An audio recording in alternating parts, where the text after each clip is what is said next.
World water day એટલે કે વિશ્વ જળ દિવસ દર વર્ષે માર્ચ મહિનાની 22મી તારીખે ઉજવવામાં આવે છે.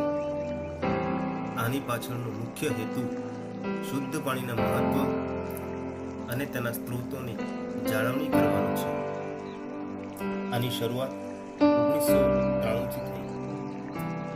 આપણે સાંભળતા તથા બોલતા આવ્યા છીએ કે જળ એ જીવન છે, પરંતુ આજે જળનું જીવન જ મુશ્કેલ બન્યું છે. અને એના માટે હું, તમે, આપણે બધા જ જવાબદાર છીએ. એની આપણને વ્યથા હોવી જોઈએ. બહુ થઈ સારી સારી વાતો, હવે સમય આવી ગયો છે ચિંતા કરવાનો. પાણીની સમસ્યા વિશે થોડા ઉગ્ર બનવાનો. અને અમારી વ્યથા, આ ઉગ્રતા હું કવિતાના માધ્યમથી પ્રસ્તુત કરી રહ્યો છું. લોકોને પીવા મળતું નથી ને તમે રમત કરી રહ્યા છો. પાણી જેવી ગંભીર બાબત સાથે ગમ્મત કરી રહ્યા છો. બ્રશ કરતા હો ત્યારે સતત નળ ચાલુ હોય છે. આ બાજુ ડોલ ઉભરાતી હોય ને પેલી બાજુ પેલા બેન મોબાઈલ પર વાત કરતા હોય છે. કેટલાક લોકોને બાથરૂમમાં અડધોથી પોણો કલાક થઈ જતો હોય છે. અમુક સમય પછી બાથરૂમના દરવાજા લોક થઈ જાય એવી સિસ્ટમ હોવી જોઈએ. કલાકોના કલાકો નાવામાં પસાર કરવાવાળાઓ શરમ આવવી જોઈએ. મિત્રો, આ જ છે આપણી આજની કવિતાનું શીર્ષક, શરમ આવવી જોઈએ. આપણી નદીઓની હાલત જોઈને મારું મન કચવાય છે.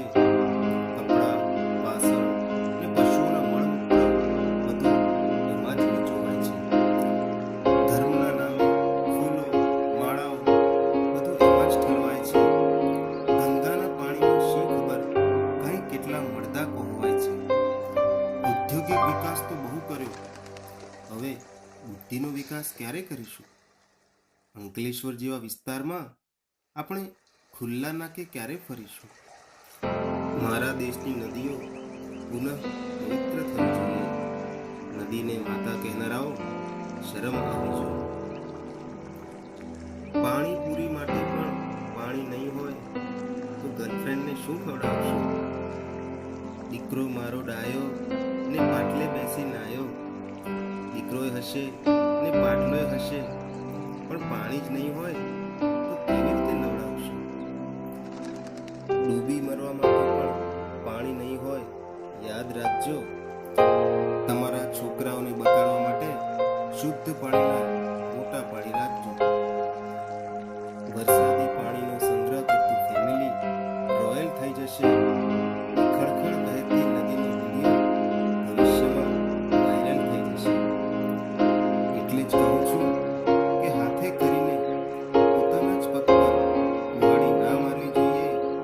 પાણીની સમસ્યા તરફ આંખ આડા કાન કરનારાઓ શરમ આવવી જોઈએ. ક્રિકેટ ને વોલીબોલની પ્રેક્ટિસ તો થતી રહેશે, પણ પાણી બચાવવાની પ્રેક્ટિસ પહેલાં કરવી પડશે. અત્યારે જે પાણી વેડફી રહ્યા છો ને, ભવિષ્યમાં એની બહુ મોટી કિંમત ચૂકવવી પડશે. પાણીના આ ફાટી નીકળેલા વેડફાટને સમજદારીના સોય દોરાથી સાંધવો પડશે. નહીતર લોટ બાંધવા માટે પણ પાણી નહીં હોય, માત્ર પાણીથી હવામાં જ લોટ બાંધવો પડશે.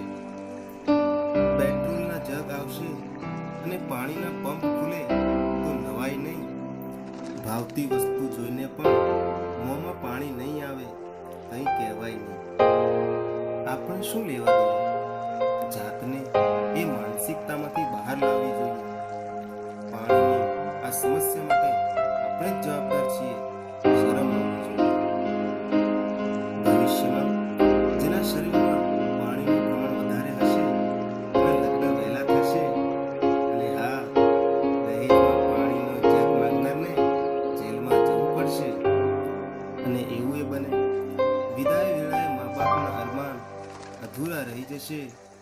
દીકરી કહેશે, પપ્પા રડશો નહીં, આંખોમાંથી કિંમતી પાણી વહી જશે. ક્યાંક ટપકતો નળ જોઈને આપણને પણ આવી લાગણી થવી જોઈએ. આપણે તો પાણીનો ફુવારો જોઈને હલતા નથી, શરમ આવવી જોઈએ. કૂવા પરનું દોરડું વર્ષે ને વર્ષે લાંબુ થતું જાય છે. પાણીનું તથા માનવીની સંવેદનાઓનું સ્તર નીચે ઉતરતું જાય છે. પીવાના પાણીથી હાથ ધોવાય છે એવું મેં નજરે જોયું છે.